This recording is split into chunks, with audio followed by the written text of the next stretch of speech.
The year was 2027. Advances in biotechnology were helping people improve their physical and mental abilities to an amazing degree. Provided, of course, they had enough money. A new breed of people was emerging, half human, half machine. And in Detroit, at least, not everyone was happy to see it. I'd just landed a job as head of security at Sarif Industries, a cutting-edge biotech firm. David Sarif himself handpicked me for the job, said he needed me to keep his people safe. My ex, Megan Reed, was one of them. Brilliant neuroscientist, Megan had found a way to make augmentation safe and affordable for everyone. All she had to do was present her research to Congress. But the night before her big meeting, my security measures failed. A team of Black Op mercenaries stormed into Sarif headquarters, massacring everyone in sight. 3 of the mercs were heavily augmented walking tanks. Their mission? Take out Megan and her team. I tried to stop them, but their leader tossed me through a plate glass wall. Last thing I heard as his bullets slammed into my brain was Megan's dying scream. I should have died with her. Only I didn't. High-end military-grade enhancements saved my life. The best augmentation Sarif's money could buy. It took me half a year to get a feel for them. Should have taken longer. But 6 months into my recovery, Sarif Industries was attacked again. This time, by a radical group of pro-human purists. Violent, militant, and fanatically opposed to human augmentation. They claimed to be members of Humanity Front, a non-profit organization that wanted the UN to limit biotechnology research. The thugs broke into Sarif's factory and found machinists working overtime on a top-secret military augment called the Typhoon. Sarif sent me to retrieve it, and when I did, I found one of the so-called purists next to it, wired with cerebral implants, trying to download its classified specs. Obviously, something more was going on. The AUG killed himself before I could question him. Sarif ordered me to dig deeper, so with the help of Frank Pritchard, Sarif's head of cybersecurity, I did. Turns out a second hacker had been controlling the AUG's actions from somewhere off-site. Pritchard and I tracked his signal to a secret FEMA internment camp in Detroit. The Black Op mercenaries were there. The same mercs who'd left me for dead 6 months before. Figured they'd try again when they saw me. It wasn't so easy for them this time. I took out the tank named Barrett, even got him to give me a new lead. A penthouse apartment in China. Of course, we both knew it would be a trap in the end.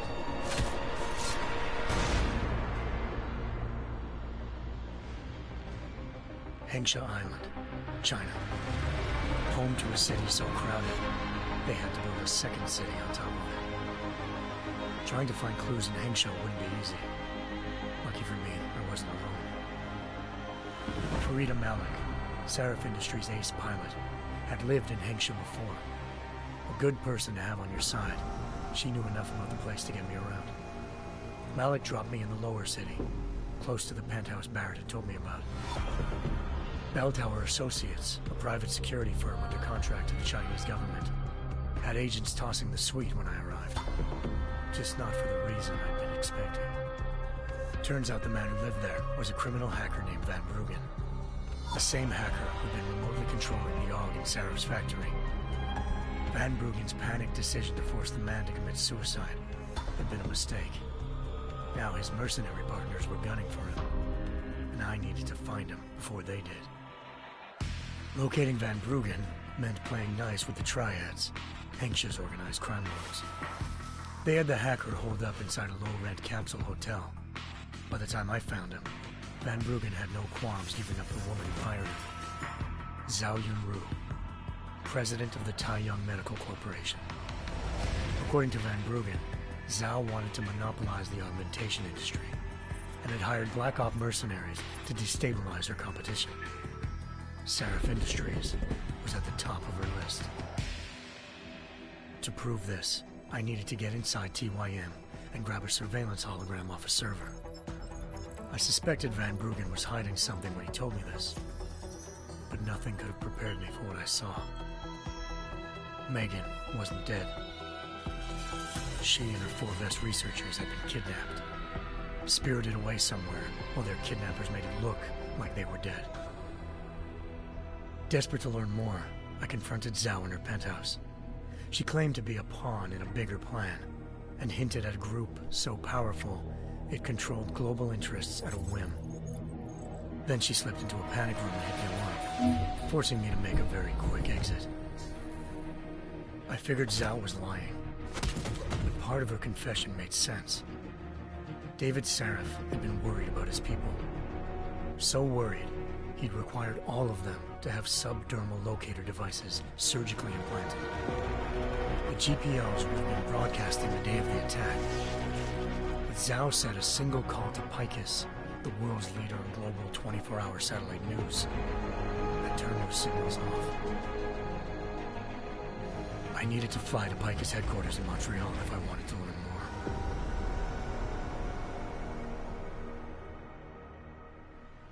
Eliza Cassan, Picus Communications' First Lady of News.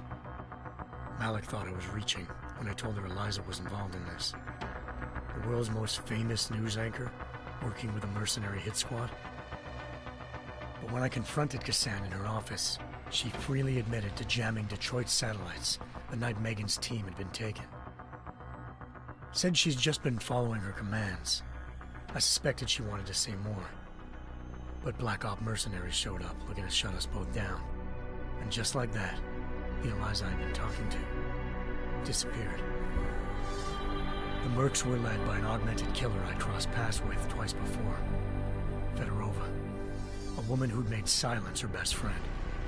She waited for me to track Eliza's transmission to a secret server room underneath the Picus complex, then jumped me from behind. A deadly fight ensued. I made sure she never moved silently again.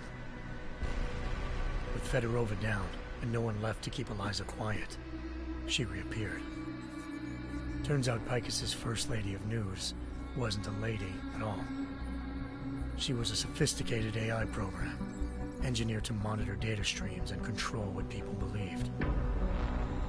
Eliza told me the Mercs had brought in a Humanity Front doctor named Isaiah Sandoval to remove the scientist's implanted tracking devices while Detroit's satellites were down. She also told me to speak to David Sarif if I wanted to learn more. By the time Malik and I got back to Detroit, tensions between normal and augmented citizens had reached a flashpoint. Riots were breaking out in several cities. The UN was being urged to intervene. Sarif was trying hard to convince Hugh Darrow, the inventor-turned-philanthropist who'd once been a leading proponent of enhancement technologies, to help stop a possible regulatory vote. Sarif had a lot riding on Darrow. Megan's discovery would have given millions of people the chance to evolve beyond their normal human abilities, and at the same time catapulted Sarif Industries to the top of the Fortune 500. According to Sarif, Megan's kidnappers knew this, and didn't want people evolving unless they controlled how it was done. He called his enemies Illuminati, and urged me to keep searching. Determined to do so, I tracked down Sandoval via America's most outspoken augmentation opponent, Bill Taggart, Sandoval's boss and founder of Humanity Front. Sandoval admitted to operating on Megan's team when I confronted him, but said he hadn't removed their GPLs. He'd merely switched them to a different frequency. Pritchard was able to trace one of the signals to China. Malik and I immediately took off in pursuit. Unfortunately, the Illuminati were one step ahead.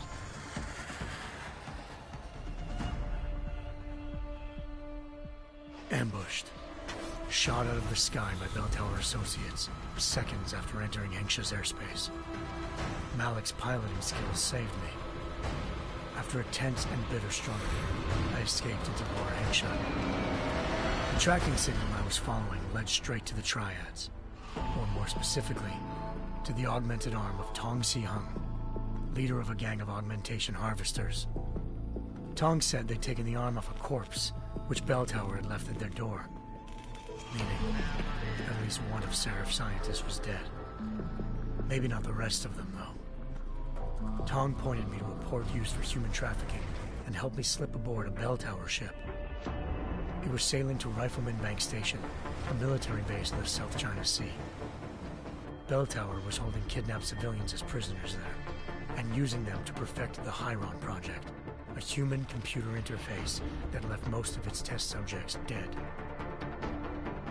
My search for Megan would have ended then, if not for a mysterious ally named Quinn. In exchange for my help exposing Bell Tower, he slipped me aboard a second ship headed to Singapore and an Illuminati-run biotech facility called Omega Ranch. 3 of Seraph's scientists were there, forced by their captors to create a technology capable of remotely shutting down augmented abilities. Thanks to an emergency recall notice issued by the World Health Organization, millions of people all over the world already had the biochip installed. With the help of the scientists, I tracked Megan to a private section of the ranch. There, I ran into Yaron Namir, the walking tank who'd put a bullet in my brain the first time we met. He'd teamed up with Zhao and was hoping to catch me off guard. Their little ambush didn't work. I found Megan in a suite belonging to Hugh Darrow, the billionaire philanthropist who'd Seraph had called on for help. Darrow had convinced her to go along with the biochip plan by promising to sabotage the tech. As she was explaining this, Darrow appeared in a global broadcast, telling the world that augmentations would be the death of mankind. Then he activated the biochips to prove his point. All over the world, augmented people flew into a killing frenzy. Darrow had betrayed everyone, and it was up to me to set things right. To do it, I had to reach Panchaea, a massive installation in the Arctic Ocean. As I raced through corridors built by an all-augmented workforce, I saw death and destruction firsthand. By the time I shut down Darrow's broadcast, I knew the damage he'd done. Still, humanity's future remained unclear. How would the world react to this sabotage? Would people ever regain their faith in augmentations again? What would be the Illuminati's next move? Only time will give us the answers.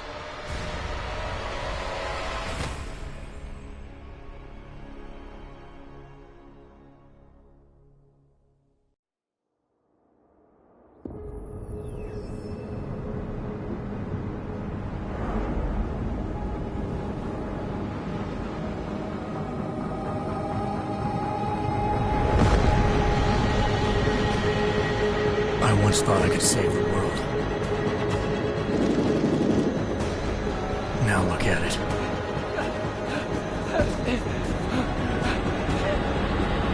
In yet another augmented terror attack, 251 passengers aboard sister airlines flight 451 were killed when an augmented passenger broke into the plane's cockpit and ruthlessly butchered its flight crew.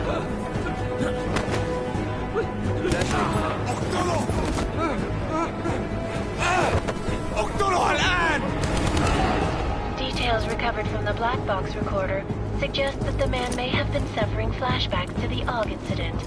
That horrible day 2 years ago when augmented people all over the world flew into a psychotic killing spree, causing the greatest loss of life in recent history. Sometimes, you just have to let go and embrace what you've become. Not gonna go all wonky on us now, Hansa, are you? Well, if I do, McCready, I guarantee you'll never see it coming. Agent Jensen, am I gonna have a problem with you? No, sir. No reason to assume you would. Good, because you are the only augmented operative on this team, and I intend to make good use of you. Listen up, all of you. We got a sandstorm barreling down our ass and we can't afford to make mistakes. We're going after this man, an arms dealer named Shepard. He's ex-Bell Tower, one of the Special Forces commanders who disappeared during the incident. And he's come out of hiding? That cannot be good. It's not. He's selling weapons and military-grade augments to terrorists. This is Aran Singh, the undercover agent who lured Shepard out of his hole. Best you see Interpol's got. For 3 years he's worked hard to get in tight with the Jinn, an Iraqi smuggling cartel that's infected the Eastern Hemisphere like a plague. Last week, our arms dealer sent a message to the Jinn, offering to sell them a shitload of black market merchandise dirt cheap. They told Singh to handle the buy. They're not gonna like it when Interpol disrupts their party. Singh's cover really that good? It is right now. We need to keep it that way. This is where the deal's going down. A half-finished high-rise hotel that's been abandoned ever since the incident. It's not a pretty picture inside. Let me guess. Most of the laborers were augmented with heavy-duty industrial rigs. So when the incident hit, and they all went schizo, things got gruesome real fast. And no one, except for some homeless junkies, have been inside the place ever since. So what's the plan, Director? Singh's meeting Shepard on the ground floor, inside the hotel's main atrium. He sent the bulk of his Jinn crew to the penthouse levels to secure a vantage point. I want McCready's team to take up positions overlooking the atrium and make the arrest. Jensen, you're going in solo from the roof. My objectives? Keep the Jinn from joining the party. As far as we can tell, only one route connects the atrium to the penthouse level, a halfway decent elevator shaft. Here. I want you to block access to it. Fine. Just cut me loose. Do you plan on relying solely on your augments for this one? I'd recommend taking a little hardware, just to be sure.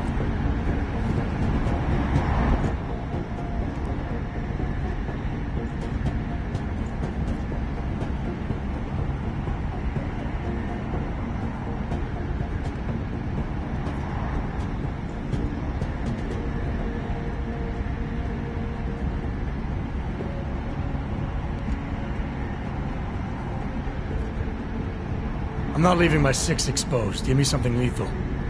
Your call, but Singh's undercover in all this. So watch your fucking sights. What about range? There's lots of wide spaces and high ceilings in there, but a number of tight and constrained rooms too. So it's a crapshoot, really.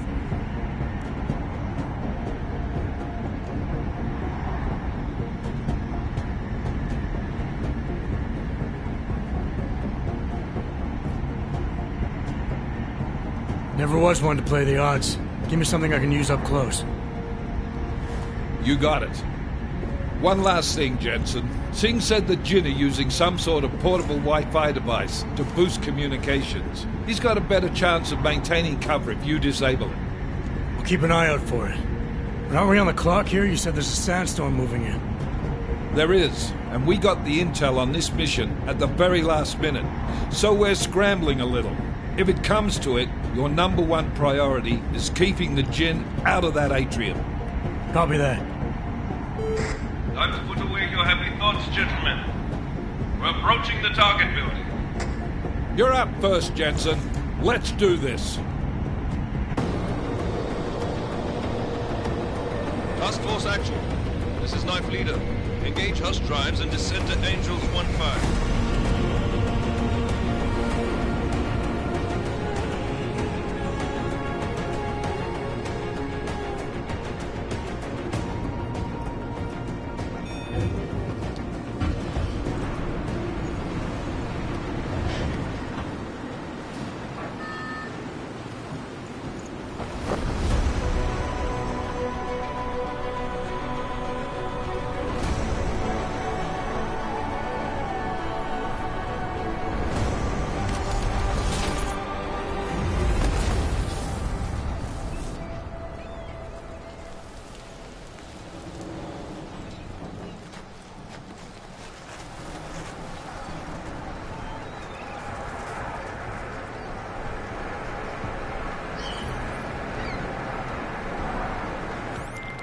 Team leader, this is Jensen. I'm on the roof. Solid copy. Move into the building. The access route you need to block is at the far end of the penthouses. And keep in mind, the direct route might not be the easiest one. Roger that. McCready will advise once his team is on the ground. Miller out.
Jensen, we're moving through... Oh, fuck! What's wrong? The Jinn have got a few Jennies up and running. Gonna have to hack keypads. Should enjoy it, McCready. They have colors and shapes. Just remember, red means bad. Fuck you.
Anomaly detected. Trace program initiated.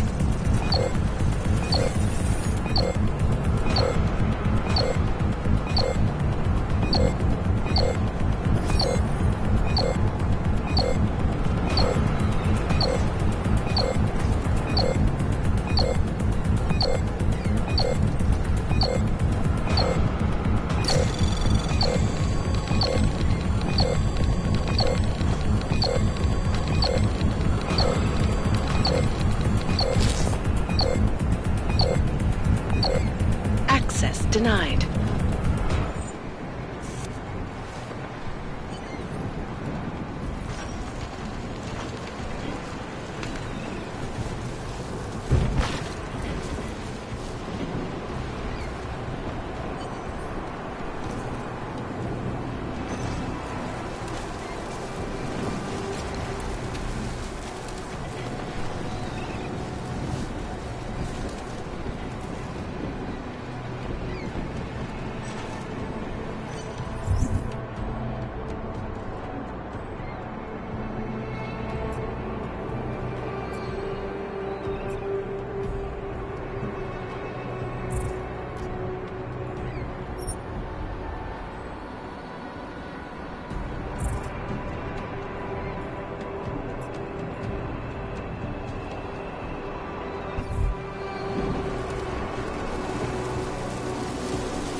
Granted.